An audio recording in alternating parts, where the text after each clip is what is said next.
ఆత్మహత్య చేసుకున్న కూకట్పల్లికి చెందిన బుచ్చమ్మ కుటుంబ సభ్యులను గాంధీ మార్చురీ దగ్గర పరామర్శించారు బీఆర్ఎస్ నేతలు. హైడ్రా తీరుపై ఘాటు వ్యాఖ్యలు చేశారు హరీష్ రావు. హైడ్రా అధికారుల వేధింపులు భరించలేక బుచ్చమ్మ చనిపోయింది అని అంటున్నారు హరీష్ రావు.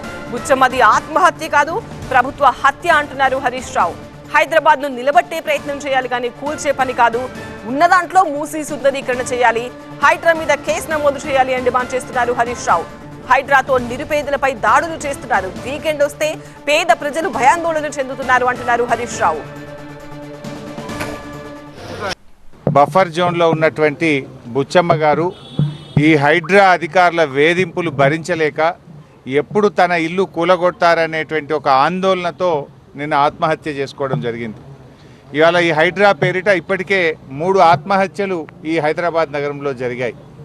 అంటే రేవంత్ రెడ్డి గారిని అడుగుతా ఉన్నా, ఇంకా ఎంతమంది నువ్వు చంపదలుచుకున్నావు?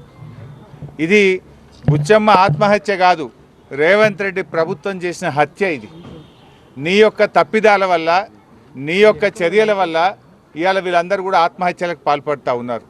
దేనికోసం నువ్వు చేస్తూ ఉన్నావు? ఇంకా ఎంతమందిని పొట్టన పెట్టుకోదలుచుకున్నావు? రేవంత్ రెడ్డి చేస్తున్న ఒక తుగ్లక్ పని, అనాలోచితంగా ప్రజల వేధింపులకు గురి చేస్తూ ఇవాళ రుక్కమ్మ హత్యకు, బుచ్చమ్మ హత్యకు రేవంత్ రెడ్డే కారణం.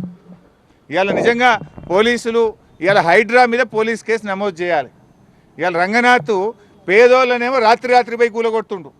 మరి రేవంత్ రెడ్డి తమ్ముడు బడా పెద్దవాళ్ళకుంటే 1 నెల రోజుల నోటీస్ ఇచ్చినావు కదా. 1 నెల రోజులు నోటీస్ ఇచ్చి ప్రభుత్వ ప్లీడరే, గవర్నమెంట్ ప్లీడర్ పోయి హైకోర్టులో ఏం చెప్పిండు? మేము ఇప్పుడేం కూలగొట్టాం, మొత్తం FTL నిర్ధారణ అయినాకనే కూలగొడతామని రేవంత్ రెడ్డే పిటిషన్ వేయించిండు తమ్ముని విషయంలో. మరి పేదోళ్లకు ఎందుకో చెప్పవు?